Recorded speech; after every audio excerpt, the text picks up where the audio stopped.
day. Welcome, everyone, to a special edition of Couch Potato Diary.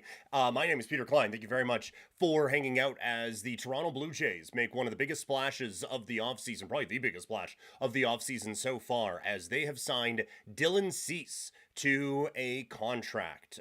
This was not in a lot of the rumored plans for the Blue Jays at this particular time. So a bit of a surprising move today coming from Toronto, but the news coming down just a little bit ago Dylan Cease, the announcement, has signed with the Toronto Blue Jays. This from Jeff Passan, an agreement on a 7-year, $210 million deal pending a physical, sources tell ESPN. The defending American League champions get one of the best arms on the free agent market. So obviously a lot happening there. One, defending American League champions has a pretty good ring to it, doesn't it? Like, we kind of gonna milk that one a lot, I think, this year. But that's really cool that this is just a thing that is happening that we get to say about the Toronto Blue Jays. But this is a major move for Toronto. That there's no doubt about it. People have been saying that this is a front office that will look to go all in now that the team got so close. And we've heard that before as Blue Jays fans, haven't we? We've heard a few times, like, oh yeah, no, they're in on this guy, they're in on that guy. But this is absolutely putting it out there that the Blue Jays are open for business, because this is a big contract for Dylan Cease.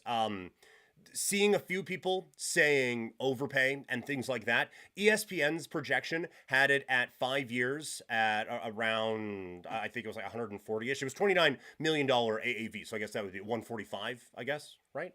No, I'm off on that. Either way, doesn't matter.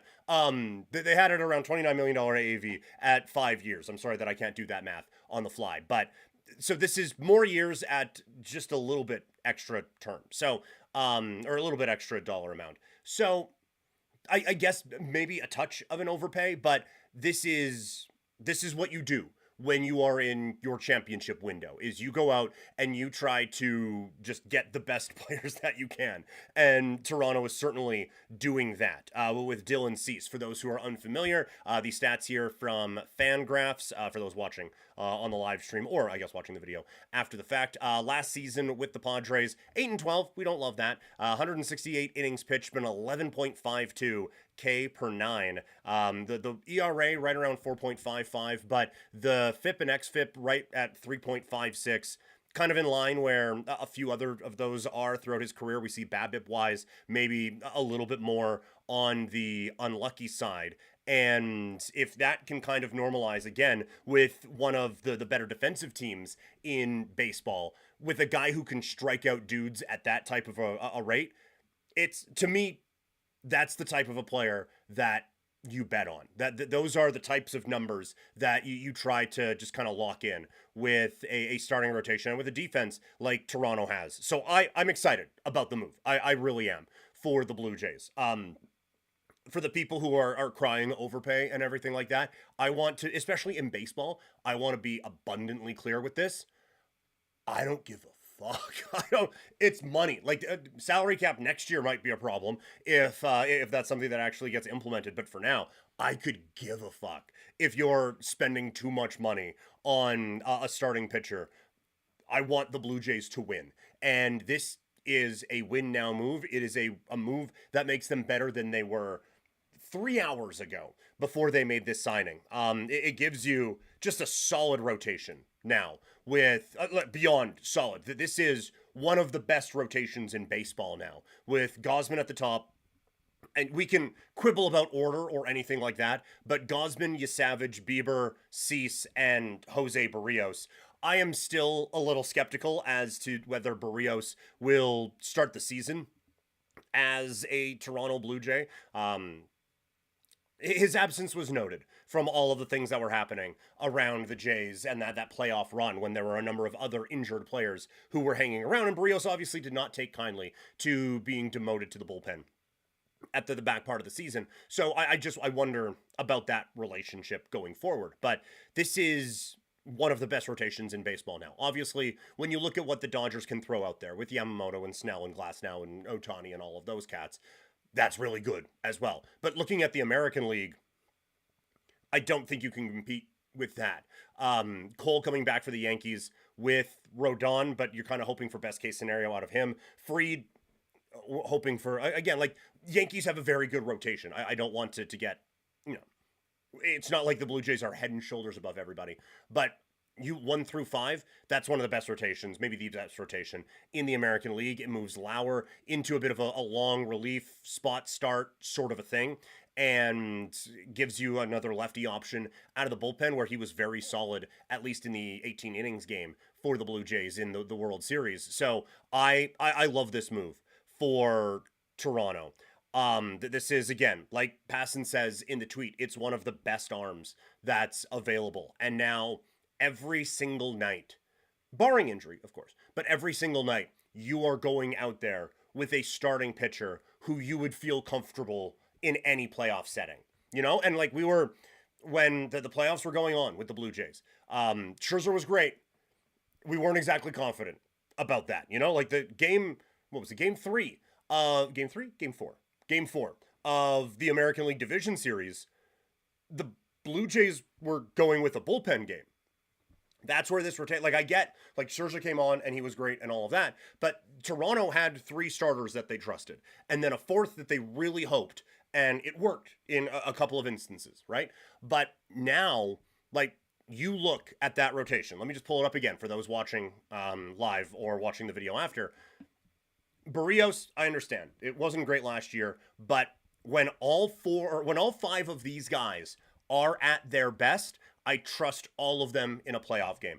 I trust all of them as potential, like when all are at their best, all 5 of those guys that are on the screen, Gausman, Yasavage, Bieber, Cease, Barrios, all 5 could be a game 1 starter for me in a playoff series, and I'm feeling pretty good about it. So if this year doesn't go the glorious way for Toronto, the way it did a season ago, and the Blue Jays are just a wild card team or something like that, you know, like if that ends up being the case and it's just a wild card. Well, one of the things we were worried about with the wild card with Toronto was you have to use Gausman, Yasavage, Bieber in a wild card round, and now we're getting into I don't trust you territory already with the rotation. If you have to go Gausman, Bieber, Yasavage in a wild card round, and I'm so excited we're dropping microphones, and Dylan Cease is your game 1 starter, oh well, Dylan Cease is my game 1 starter. Like this is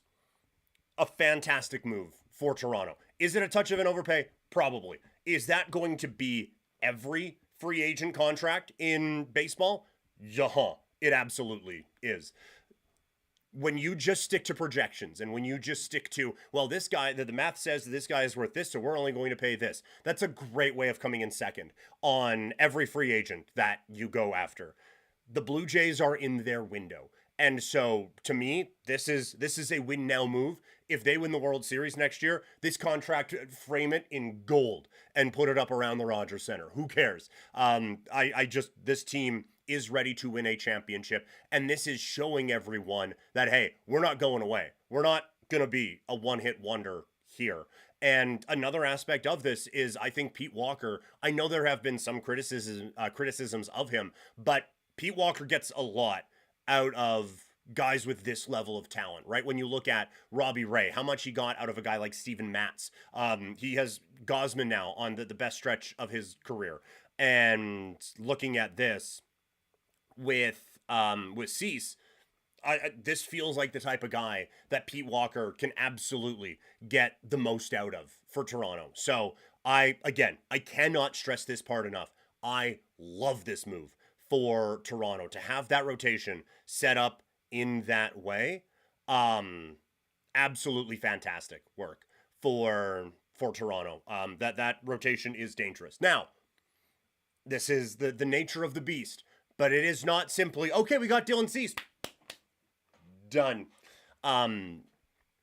There is still the Bo Bichette of it all. I do still think that there needs to be another impact made on the starting lineup. Where we did the preview episode about the starting rotation, or sorry, about the offseason, and I wanted Bellinger as well. So obviously I'm getting greedy. I didn't think they would go this hard in the pitching market. I was wondering if it would be maybe kind of one of the secondary guys, and with Bassett or Scherzer or anything like that. So I do maybe have to recalibrate things.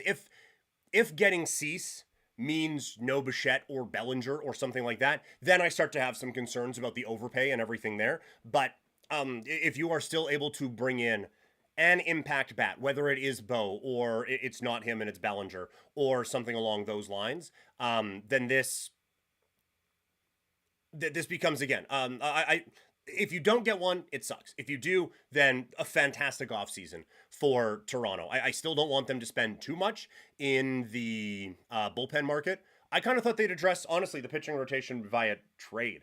So this is, again, just kind of changing my calibrations, I guess, a little bit on where I thought the offense was, or the off season was going for Toronto. But I love this. I love this move for the Blue Jays, and again, just showing the world that look, this was not a one-off, man. We are coming for it again this season, and they are coming out of the gates, firing away with this move. Excellent work for the Toronto Blue Jays and their front office here. Yeah, this is massive on it. I'm in a group chat and there's a bunch of people messaging about it. And so I was a little bit concerned that there was jokes, this was actually just a fake blibbity blobbity blue. No, this is, everyone is confirming it. Ken Rosenthal, John Heyman was the first on this one. So apologies coming out with the Passan tweet, but excellent move for Toronto. I like this one. For baseball, I don't care. If like dollar amount overpay, yeah, I don't care. There's no salary cap as of right now, and the Blue Jays are owned by the largest telecom company in Canada, and they just had an unbelievable run. You spend. This is your moment to go out and be aggressive and just make a good team great. This is the Blue Jays making a good team great. So excellent work for Toronto again as they sign Dylan Cease to a 7-year contract worth $210 million. For those watching live, we're going to call it here. This was just a instant reaction, get an oh my god out there. But for those watching after the fact, let me know in the comments what you guys think. I know it's a bit high on the dollar amount, but what do you think of this deal for the Blue Jays? Is this now the best rotation in the American League, best in baseball? Is it even the best in the American League East? Let me know your thoughts and what you think is next for the Toronto Blue Jays. Thank you guys so much for hanging out today. If you are just tuning in to the live stream, I have a podcast. It is called Couch Potato Diary. Just search for it on Spotify or on Apple Podcasts. If you like the Calgary Cannons hat that I'm wearing right now, head over to seaofdead403.ca. A lot of great Calgary stuff over there. And of course, take a swig of that Swift Energy. Head over to swiftenergy.gg and use the code PKPrimetime for 25% off. Dylan Cease is a Toronto Blue Jay. Feels pretty good. We'll talk to you guys soon. Have a great rest of your day, everybody.